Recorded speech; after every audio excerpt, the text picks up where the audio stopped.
Friend, Har Har Mahadev, જય માતાજી. આજના નવા વ્લોગમાં સ્વાગત છે મિત્રો. તો અત્યારે અમે જઈ રહ્યા છીએ બદ્રીનાથની અંદર. તો અત્યારે અમે ઊભા રહ્યા છીએ આ હોટલની અંદર. તો જમવા માટે જમી રહી અને ત્યારબાદ આપણી 100 કિલોમીટર બાકી છે અને ત્યાં મંદિરે આજે જ કપાટ ખુલે છે અને કપાટ ખુલતાની સાથે જ આપણે ત્યાં દર્શન કરવાના છે. તો હર હર મહાદેવ, જય માતાજી. તો હું સોનપ્રયાગની અંદર નાઇટ રોકાવાનો હતો. સોનપ્રયાગથી સીતાપુર આવ્યો. સીતાપુરથી બસમાં બેસીને હું જઉં છું બદ્રીનાથની અંદર.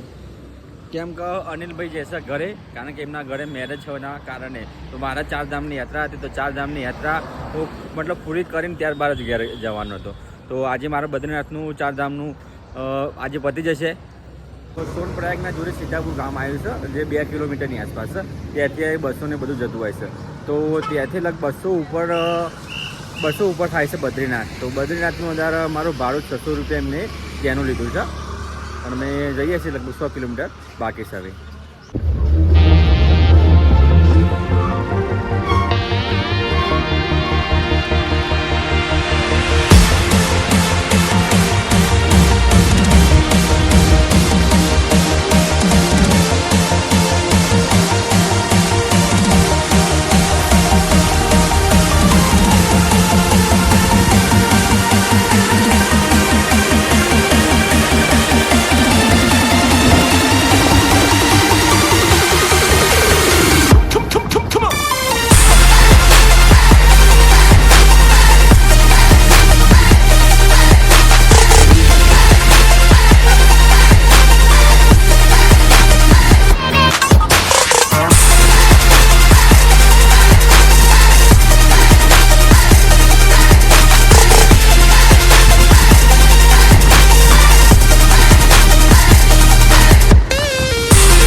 પહોંચવા થઈ ગયા છે લગભગ. તમે જો બદ્રીનાથનો આ વ્યૂ, અહીંયા મોટા મોટા પહાડો ને બધું છે અને અહીંયા બદ્રીનાથ 57 કિલોમીટરથી માના ગાંવ લગભગ 61 કિલોમીટર છે. અહીંયા આપણે બસ ઊભી છે. આજે બસમાં લોકલમાં આપણે ટ્રાવેલિંગ કરીએ. અહીંયા લોકો ચા ને બધું પીવા માટે આવ્યા છે.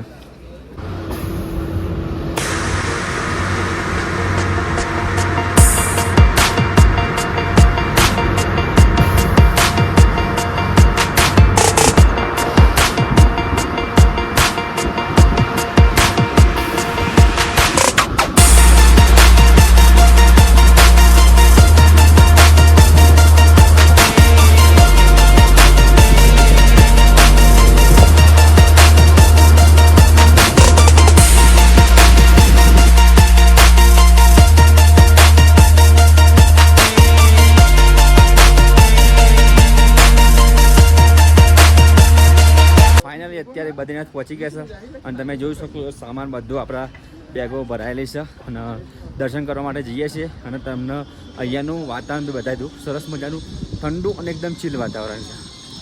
ત્યાંની અંદર ઠંડી બહુ જ છે એમ કહીએ કે એકદમ ઠંડુ ચીલ વાતાવરણ થઈ ગયું છે. અને તમને અહીંયાનું વાતાવરણ બી બતાવી દઈએ. તો બધો અહીંયા બસો ઊભી રહી છે અને એના પાછળ સાઈડમાં બરફ છે. કેટલો બધો બરફ છે. અહીંયા બી છે, અહીંયા બી છે. અહીંયા પેલી બાજુ સાઈડમાં બી બરફ છે. અહીંયા વચ્ચે છે, પેલી બાજુ બરફ છે. ટૂંકમાં બરફવાળી જગ્યા ઉપર આપણે આવીએ છીએ. તો મિત્રો આ રસ્તાથી આપણે દર્શન કરવા માટે જઈ રહ્યા છીએ. મંદિરે ચાલતા દર્શન કરવા માટે જઈએ છીએ અને વાતાવરણ બહુ ઠંડુ છે. કહેતા પ્રમાણે પણ વધારે ઠંડુ છે મને અનુભવ થવા મળ્યો. કારણ કે અહીંયા આજુબાજુ બધી જગ્યાએ બરફ પડેલો છે. જો અહીંયા બરફ, અહીંયા બરફ, અહીંયા સામે બી બરફ. એના કારણે ઠંડુ બહુ જ વાતાવરણ છે. તો દર્શન કરીએ છીએ, તમે બી દર્શન કરાવીએ. તો રસ્તો છે, આ શોપો છે. અહીંયાથી નીચે જવાનું હશે દર્શન કરવા માટે. તો અહીંયાથી નીચે આપણે દર્શન કરવા માટે જઈ રહ્યા છીએ. ગરમ કપડાની શોપો છે, કારણ કે અહીંયા ઠંડી વધારે પડે છે. તો કારણથી ગરમ કપડાની શોપો બધું હોય.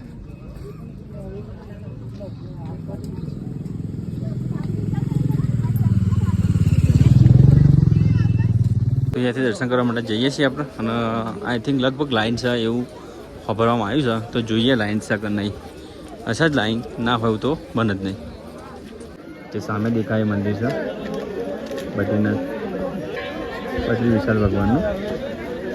બોલો બદ્રી વિશાલ ભગવાન કી જય. લાઈન છે તો ત્યાં દર્શન કરવા માટે જઈએ. તે સામે આ બાજુ લાઈન છે.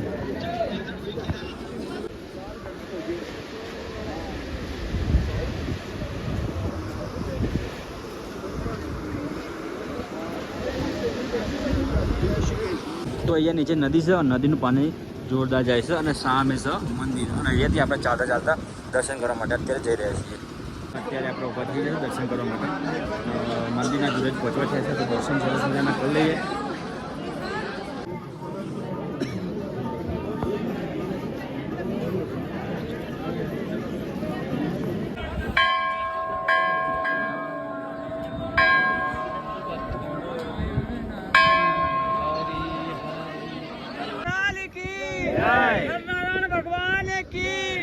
लक्ष्मीनारायण भगवान की हरी हरी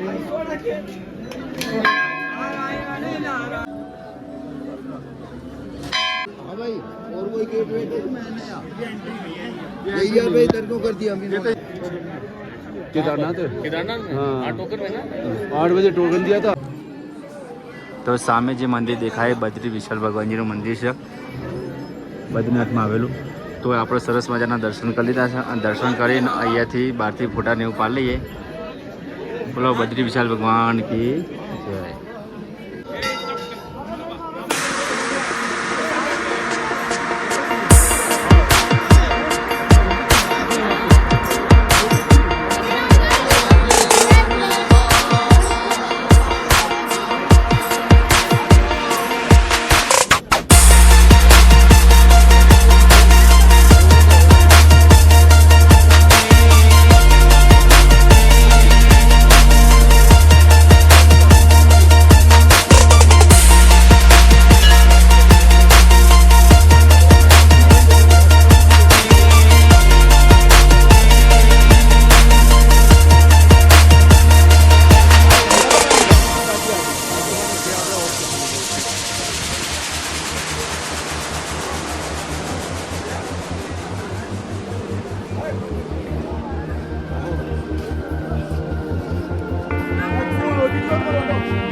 મસ્ત મજાના દર્શન કરી લીધા છે અને દર્શન કરીને અત્યારે આપણે જઈએ છીએ બહાર. બદ્રીનાથની અંદર ગરમ પાણીનો કુંડ આવેલો છે, તેને તપ્ત કુંડ તરીકે ઓળખાય છે બરોબર. તો ત્યાં આપણે જોવા માટે જઈએ છીએ અને તમને બી ત્યાં બતાવી દઈએ. તો આ રહ્યો ગરમ પાણીનો કુંડ. અને બીજું બતાવું કે તમને જો અહીંયા નદી છે બરોબર, એકદમ ઠંડુ પાણી અને અહીંયા ઉપર જ છે કુંડ. અને એટલું ગરમ પાણી આવતું હશે ને તો ના પૂછો વાત. જો અહીંયા ઘણા બધા લોકો ભક્તો નાય છે.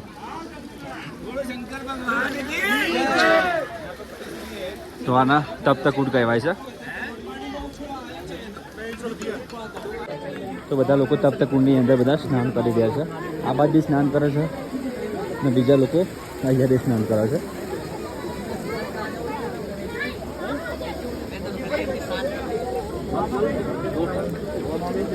તો આ બંને કુંડની અંદર પાણી ગરમ આવે છે અને પાણી ગરમ ક્યાંથી આવે છે તો આ જુઓ તમે.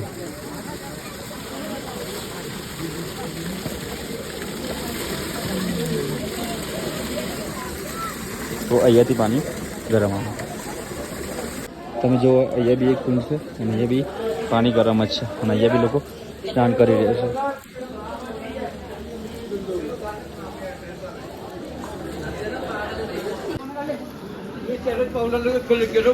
તો આ કુંડની અંદર નથી કરવાનું હતું, લોકો બહાર બેસીને સ્નાન કરવું પડે છે અને એમાં બી હાથ વચ્ચે કરવું પડે છે કારણ કે અંદર કોઈ પડતા નથી.